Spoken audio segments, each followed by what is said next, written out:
Taking you live to Hyderabad House now, where in the visuals you can see Prime Minister Modi and visiting President of Afghanistan, Ashraf Ghani.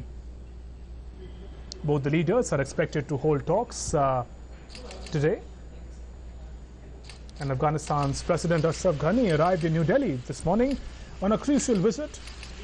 And what makes this visit crucial is that this is President Ghani's first visit after US President announced his South Asia policy. In the visuals you can see Prime Minister Modi and Afghan President Ashraf Ghani exchanged pleasantries and going for the meeting. Those were the live visuals coming in from Hyderabad House, where talks will happen between Prime Minister Modi and Afghan President Ashraf Ghani. And we're connecting with our colleague Siddhant, who has more updates on this development. Siddhant, India has been doing important constructive engagement with Afghanistan. What are the issues high on agenda in this visit of President Ghani?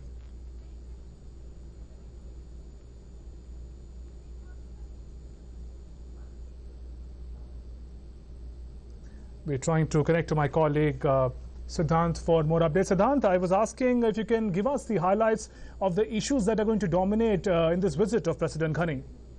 Well, Shubhendu, a lot of things will be discussed during this visit, and this is a working visit, but very important visit, because remember, this is the first visit by the Afghan president immediately after the Donald Trump South Asia policy, in which he basically called for greater Indian involvement and said that the safe havens of terrorism which are in Pakistan should be immediately, some action should be taken. And of course, this visit comes at a time when there have been a lot of high-profile visits from Afghanistan to India, including the visit of the Chief Executive of Afghanistan, Abdullah, and the Foreign Minister of Afghanistan, Mr. Rabbani. And from those visits, India announced a lot of reconstruction activities in Afghanistan, which includes funding a lot of Government of India programs in Afghanistan, which India has been on the forefront. Remember, India has been developing a lot of infrastructure in Afghanistan, which includes the India-Afghanistan Friendship Dam and the Afghan Parliament. Afghan Parliament, of course, developed after India's help for the country, and India has been playing a lot of role when it comes to stability in the country. Right, Siddhant. Well, both India and Afghanistan have been facing the menace of terrorism for some time now, and recently we saw Taliban attack in Afghanistan that led to significant casualty, especially of the security forces. And now that the leaders of the two countries meet, what kind of tangible forward-looking measures can we expect, especially in dealing with the menace of extremism?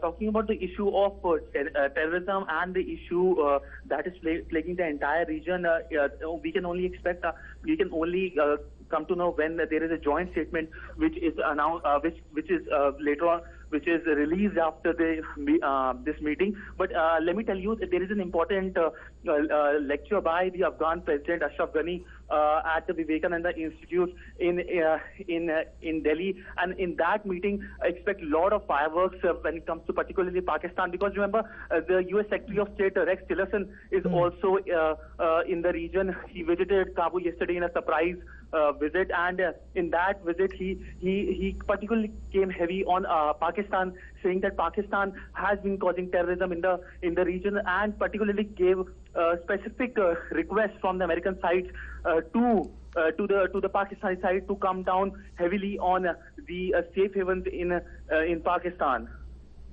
Right, Siddhant. Also, we know that the U.S. Secretary of State Rex Tillerson is also expected later today, and now when all these leaders are present on the same platform, U.S. Secretary, Afghan President, and of course Indian Prime Minister, the larger issue of security and stability in the South Asia region comes into the fore.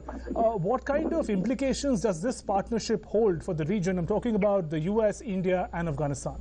Well, Shubhendu, if we look at the current global situation, the current global order, it's going through a huge flux. New alignments are emerging, and in one of these alignments, this alignment of stability is emerging between US, Afghanistan, and India. And in this alignment, the basic function is stability in the region, stability in Afghanistan. Because remember, in Afghanistan, Americans have been facing a war that's 16 years old, 16 years, and still continuing. And for that stability, there is some element which don't want that stability. And this element is, of course, Pakistan backing terror groups, not only in Afghanistan, but in India.